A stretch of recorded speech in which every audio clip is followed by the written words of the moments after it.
light-hearted program created by Rio Grande. San Francisco County Sheriff's Office calling all cars. Attention all cars to broadcast 286 regarding a missing person. Be on the lookout for Marion Williams, age 18 years, 5 feet 2 inches, weighs about 105 pounds. Was last seen at the Emmanuel Church. That's all. Rosenquist.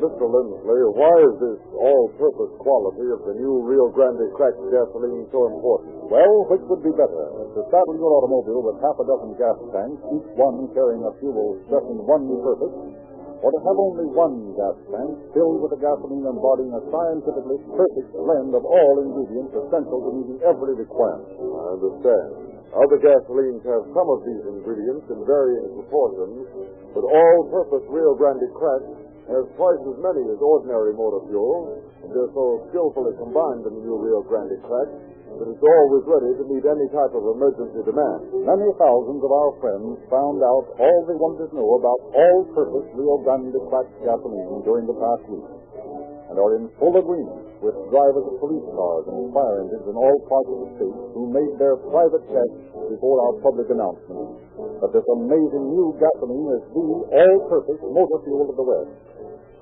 Drive into the red and white Rio Grande station in the morning and try it. One tankful of all-purpose Rio Grande crack, and you'll find out why it is more than ever the most highly recommended gasoline sold in the West.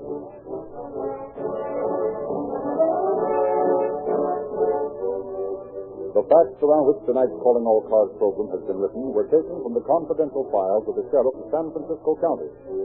We have therefore asked Sheriff Daniel C. Murphy to open our program from the studios of KSFO.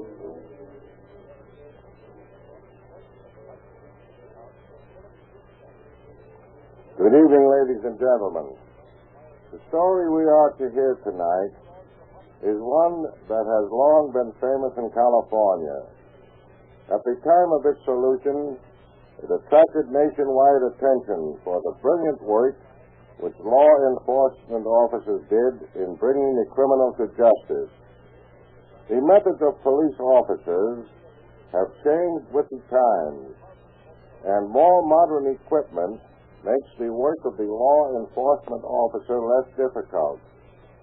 But time cannot change the unalterable fact that no matter how cunningly a criminal conceals his crime, he cannot win. Sooner or later, he is brought to justice, and impressed with the truth of the law that crime of any sort is a losing game.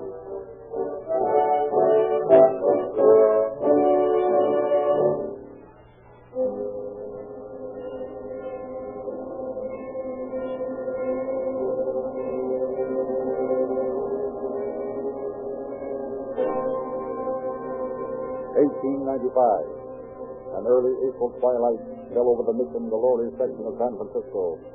The tall spire on the bell tower of the Emmanuel Church cast a long black shadow that streaked sideways down the slanting roof and over the stained glass windows, ending abruptly in the square of yellow light that streamed from the library window. Inside, the good women of the church were preparing to decorate for the coming Easter day. Martha, have you seen the new minister yet this evening? I want to ask him about the lilies. No, my dear, I haven't. You, Mrs. Hilton? No, I haven't either. But if you ask me, I'm going to have my suspicions about that man. You don't mean Mrs. Hilton. I don't have very much to go on. But if you remember our last minister, and forbid Mrs. Hilton, don't even mention his name. You don't mean you think he has anything to do with nothing. Don't misunderstand me, Mrs. Hilton. I didn't say it exactly. But poor little Blanche Lamont. She was such a sweet little thing. Martha, you think as though she was dead. She could be. No one's seen her since last Wednesday night. And you know Marion Williams is so upset about it. She and Blanche were such good friends, they were almost like sisters. Speaking of Marion Williams, did you notice she wasn't at Endeavor meeting last week? Don't talk about it anymore. All this disappearance and mystery frightens me half to death. I'm not in too well, you know. Yes, we know. Oh, hey, girl, doesn't that organ music sound just beautiful? What he's playing now. What Have you ever heard him play that awful music of his? Yes, weird, isn't it? Oh, you shouldn't be allowed to play such music on the church organ. You're absolutely right, Martha. Oh, Mrs. Sliggins, would you mind getting the flower basket while we go on into the auditorium? Not at all, not at all. Wonder if it looks as awful as it did last year. Should get some new ones. Oh, where are they, Mrs. Lewis? Oh, they're in that closet right over there under the belfry stairs. At least that's where we left them last year. Well, I'll look and see. Oh!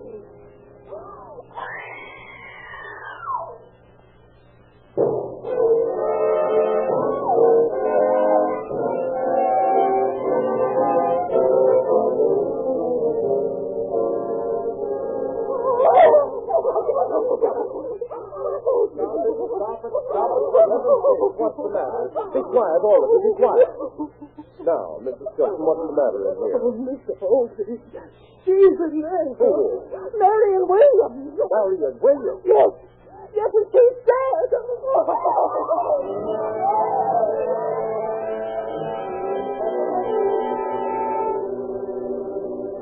Detectives Harvey and Andrews were assigned to the case and proceeded to question some of those brave enough to have remained on the scene. Reverend, where were you when the body was first discovered? Well, I was on my way here from the parsonage. I heard the screaming and crying as I first entered the church. It was a sad day for my congregation. Were you acquainted with the murdered girl? Sir, I am the shepherd. I know my flock well. Yes, I knew her. She was one of the Sunday school students, almost old enough to become a member of the church. Who else knew her? Why, everybody in the church. Mr. Halsey, our organist. Mr. Durant, our assistant Sunday school superintendent. Everybody in the entire congregation. Have you any idea of why she was murdered or by whom? My dear man, I am a minister of the gospel. It is my duty to spread the word, not build the works of Satan.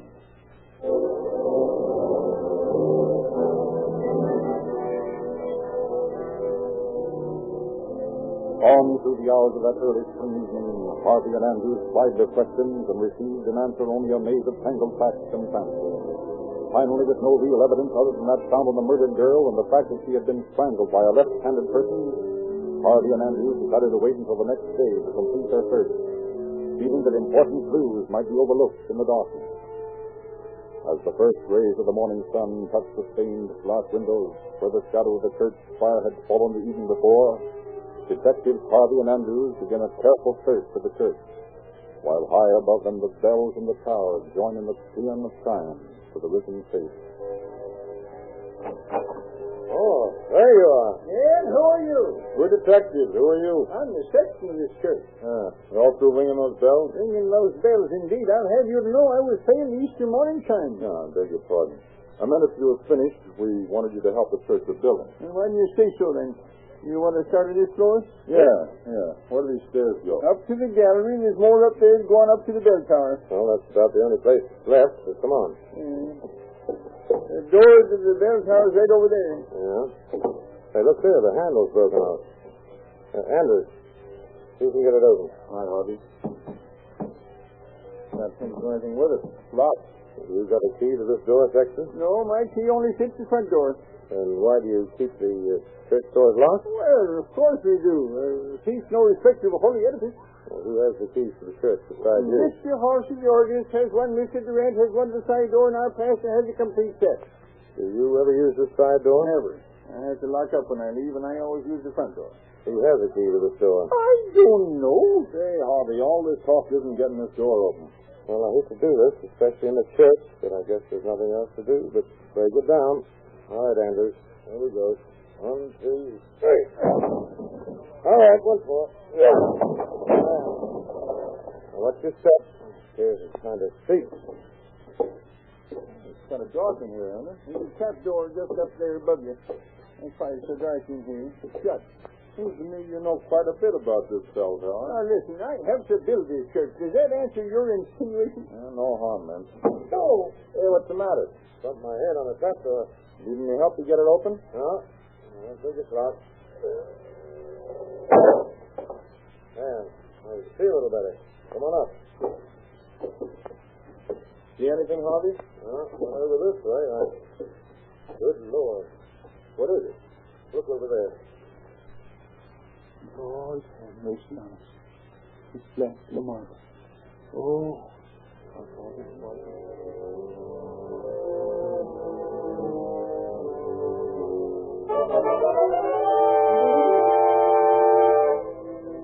Here was the second cold-blooded murder that faced the detectives. With their careful search for clues came the first accurate hint of the killer. Beside the body of the dead girl, Detective Harvey makes his first discovery. Andrews, look. Here's some horsehairs. Horsehairs? What would they be doing in this bell tower? Well, that's just it. Don't you see? They must have fallen from the clothing of whoever committed this murder. Hey, speaking of hair, look at this girl's fingers. What do you mean? Looks like she put up quite a battle. See there on the fingers of her right hand? And the short hairs. Here. I'm going to take a few of her own and those horsehairs down to the laboratory. Not much to go on, but it's a start. Hey, Harvey, do those marks on her throat look odd to you? Odd? No. Well, if they go one step more in finding the killer, we know he rides a horse, we know the color of his hair. And from those marks, we know we're looking for a man who's left-handed.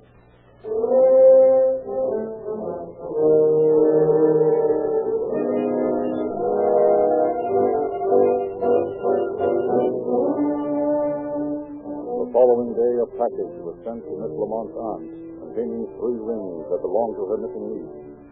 On the newspaper with which the package was wrapped was written the names of Marion Williams' music teacher, the church organist, and the assistant superintendent of the Sunday school. Detectives Harvey and Andrews set out to question these men, not forgetting a fourth, the unknown sender of the package, whose writing was said to resemble that of the minister. Yeah? Are you Professor Crane? I am Professor Crane. You wish me to question you? Well, no, Professor. We're detectives. We want to ask you a few questions. This girl, I knew. Yes, she was a good true. There were 2 poor dead girls, Professor. 2 to 87. But would you come in, please?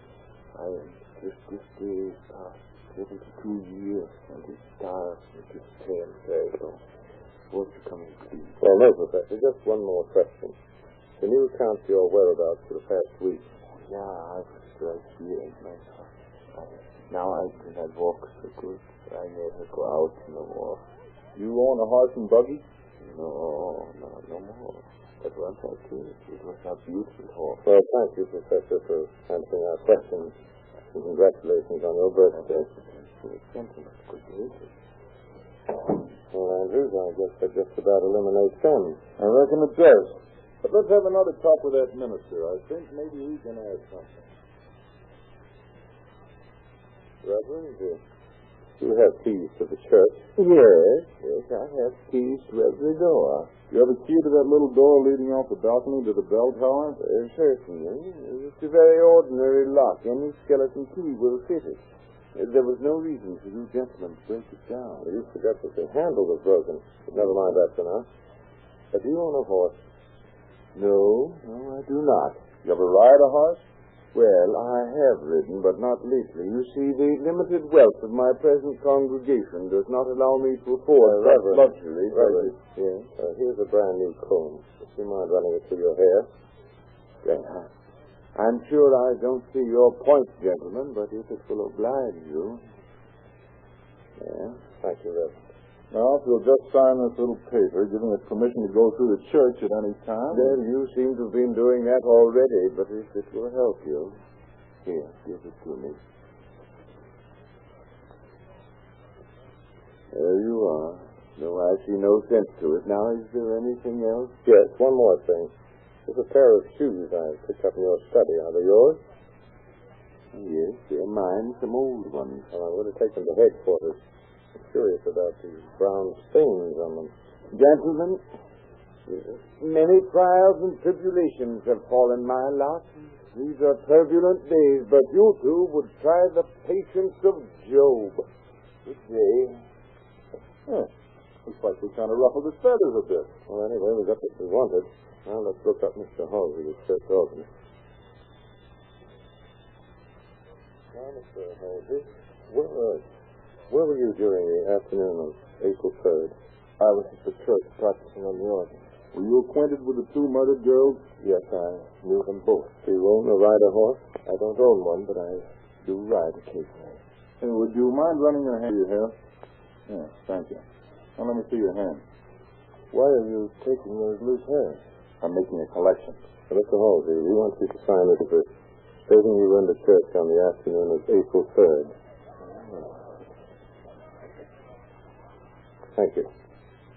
Did anyone see you in the church on April 3rd? Why, yes, Mr. Grant saw me. About what time was it? It was about 5 o'clock or a little later. And, say, now that I think about it... About what? He came down out of the belt, huh? What? Yes, sir, and he was as pale as a ghost. He asked me to get him a drink of water, and I did. And what did he say to you? Did he tell you why he'd been up there? Yes, and it seemed rather strange, too. Said he had been fixing the gas lights, and that the escaping gas had nearly suffocated him. Well, now I think we're getting someplace. Harvey, let's go back to headquarters and see what the laboratory tests show, and then we'll send for Mr. Durant.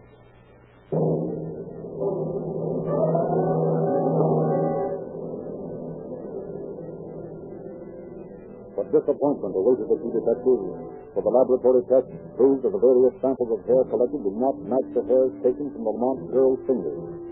Nor the stains on the minister's shoes blood, but oil. Nevertheless, the case was rapidly narrowed. Suspicion was centering on Mr. Durant, who, answering their summons, knocked on Captain Clark's door at headquarters. Come in. Captain Clark? Yes. You sent for me. I'm Ted Durant. Oh, yes, come in. Mr. Durant, this is Detective Harvey, and this is Detective Andrews, assigned to the two murdered girls. Well, Captain, I'm at your service, sir. We have a few questions we would like you to answer. Gladly, sir. I'll do anything I can to help clear all this up. Do you own a horse, Mr. Durant? No, this is one that I ride quite frequently. And where do you keep him stabled? With all the others of the Signal Corps of the National Guard. I'm a member of that troop. Are you still studying to be a doctor? Yes, indeed. I'm in my senior year at the Cooper Medical College here in San Francisco. How long have you been connected with the church? Ever since I was a very small boy. My entire family is very religious. Do you spend a lot of time in church work? Yes, sir, I do. Particularly Sunday school work and the young people's endeavor. Where were you on April the 3rd? That was in the early afternoon. I was at medical school. Did you go by the church on your way home? Well, yes, I did. Yeah, I've noticed that the grass jets of the light fixtures in the belfry needed fixing, so I stopped in to see if I couldn't make the repairs. Mr. Halsey tells us that you came down out of the bell tower about 5 o'clock. Well, it was about that time, yes. Yes, you see, to make the repairs, I had to lie down at full length on the plank, which made my head lower than my feet. Lying in that position, naturally, the blood rushed to my head. It made me feel pretty faint. So when I came down, I found Mr. Halsey there. I asked him to get me a drink of water. And we left the church together about 6. What did you do then? Well, came back to the church later for a prayer meeting. I saw Blanche's aunt. I asked her if Blanche was coming to the meeting, and she said that she believed she was. But then, of course, Blanche didn't come. So right after prayer meeting, I went home. Now, if you will, Mr. Durant, I'd like to have you come over here by my desk and verbally check them. What would you have, sir? Just lean your head over this sheet of paper and brush your hair with your hand. Tender request, Captain. How do you want me to do that? Well, frankly, Mr. Durant, we want a sample of your hair. Sample of my hair? Oh, here. Oh, you didn't need to fill out a handful. One or two would have done. Yes. You really are serious about your suspicions of me? Where a matter is concerned, we must be suspicious of everyone. Is there anything more, sir? Yes, there is. Would you please give us your signature? Here's the pen. You can use that piece of paper there. There you are, sir. Well, thank you for coming down here, Mr. Durant. We'll get in touch with you later. I'm glad to have been of service. Good day, gentlemen. Well, Captain, what do you think? He's got a clean record. But just the same, we're going to check this hair. And I want you fellas to go out and ask questions. Talk to the church members. Go out to the National Guard stables and get me a few hairs from the horse you ride. Maybe somewhere we'll get a definite lead, and we'll either clear him entirely or cinch our case.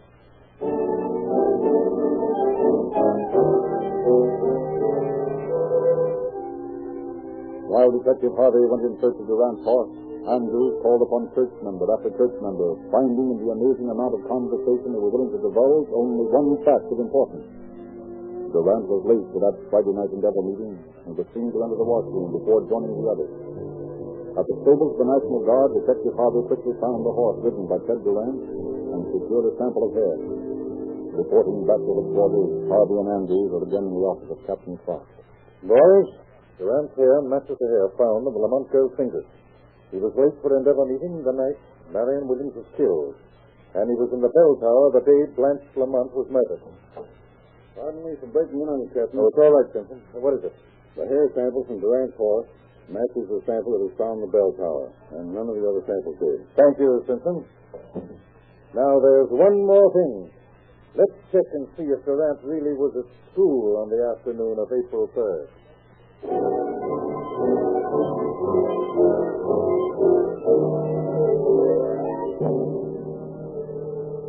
Attendance records at the medical school showed Theodore Durant's presence on April 3rd. But determined to make certain, Harvey and Andrews began to question some of the students of Durant's class. Do you know Ted Durant? Sure, why? Was he in class on April 3rd? I don't remember. I don't think, no. Is there any way the attendance records could show a man was present when he really was absent? Sure. All you got to do is to get someone to answer for you when the roll is called. There's so many in the class, nobody pays any attention to you.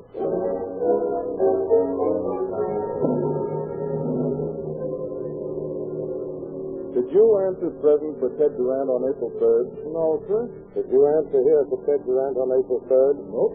Did you answer here? Not me. Did you answer? No. Did you? No, what?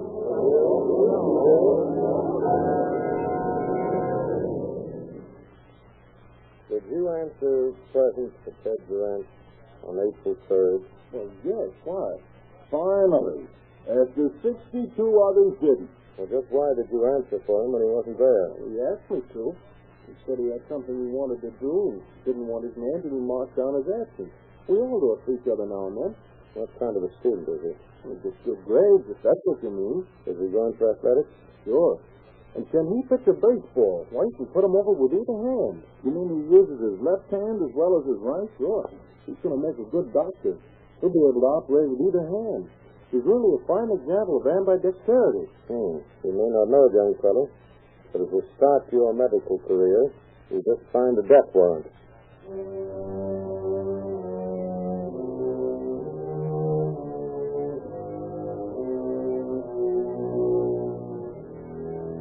Arriving at the Durant residence, Detectives Harvey and Andrews discovered that Ted Durant had gone to Mount Diablo with the Signal Corps. Checking at the National Guard headquarters, they find that the troop is at that moment in communication with headquarters by means of reflected sun rays, the heliograph. Explaining their mission to the officer in charge, a strange message begins to flash toward Mount Diablo. Say, Captain Bruce, there comes a message from headquarters for you. Yeah, so it is. Let's both put our glasses on. Captain Bruce, urgent, private, Theodore. Yeah, it's about me. With murder. No, it isn't true. Arrest and hold for local office. No.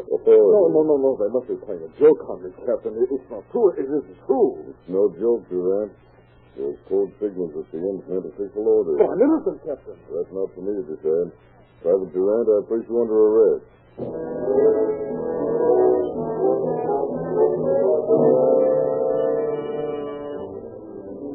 Ted Durant was turned over to the local authorities. But there was a weakness in the state's case against him.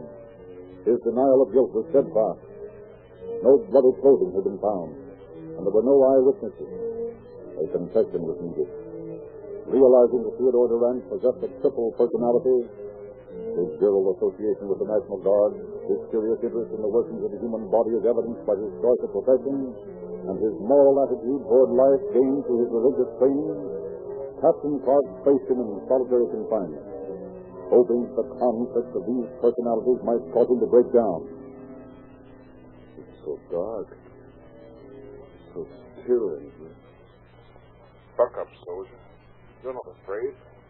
Never have regrets. You're a man. You have a perfect right to do anything you want. Yes.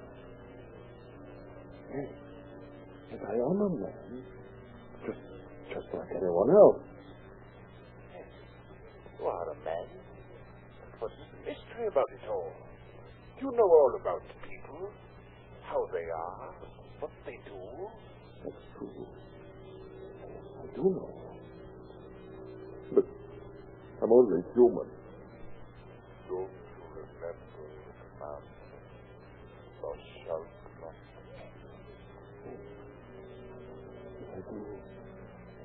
Forgive me. Forgive me. What's so wrong about killing? The soldier protects himself at all times. Yes, that's true. And if you told, my reputation would have been ruined. Doctors know about psychology. You were almost a doctor. Why didn't you use psychology? I could have. That's right. I could have. She trusted you. She believed everything you taught her in Sunday school. She believed. I believed what I said, too. Don't you see? I didn't know what I was doing. You knew what you were doing. But it's all right. Everything is fair in love and war. Everything is fair in love or war. Fair in war, fair in love. Too emotional. Pull yourself together. Remember your training. You're not a bundle of nerves, but a cold-blooded machine. Definite. Precise. Cold-blooded machine. I am a cold-blooded machine. I will be definite. Precise. Definite. Precise. A cold machine. And on the third day, the stone was rolled away from the mouth of the sepulchre. And our Savior arose from the grave. No, don't talk like that. The resurrection. He died, cleansed his body. There may be forgiveness. Please forgive me. Forgive me. Shall have everlasting life. Yes, you die. Blanche Lamont. No, Blanche, no. Confess. Tell them that you did. No, go away. Tell them you killed me. Tell them. Tell them. Please go away, Blanche. Go away. But I'm your true Harry Williams. No. Marion, leave me alone. Leave me alone. Walk to the valley of the shadow of death. Clear your soul. No, I just... Because I was a friend and I knew. Oh, Blanche. Marion. No. No one meant she who laid down her life for a friend. No. No. Stop it. Stop it. Taylor, let me out of here. Let me out of here. I confess.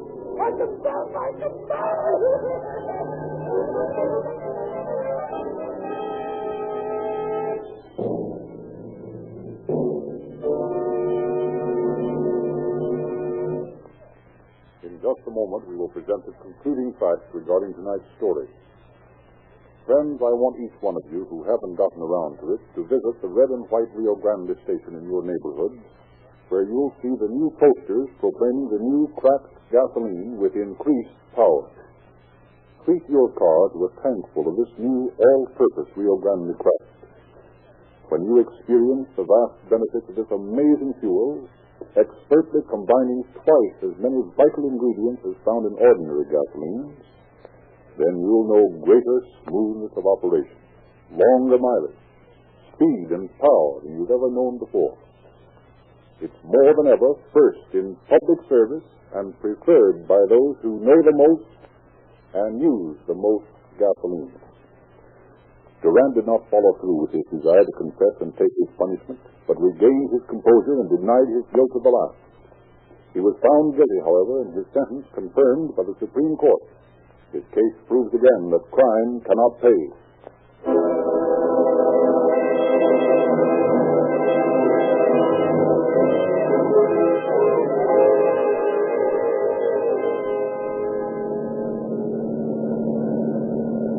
San Francisco Sheriff's Office calling all cars, attention all cars, the cancellation of broadcast 286 regarding missing persons. Suspect in this case was hanged. That's all. Rose and quit.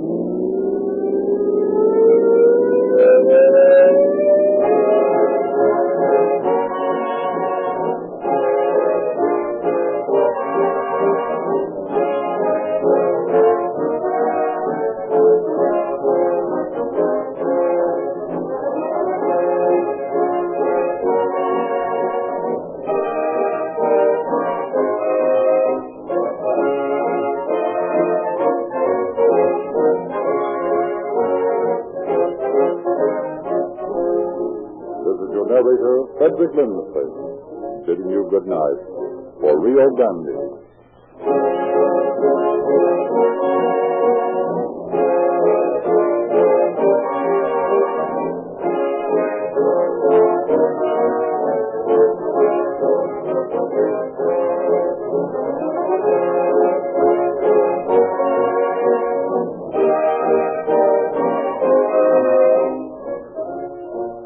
Next week at this time, Rio Grande will present the case of the blood-stained car.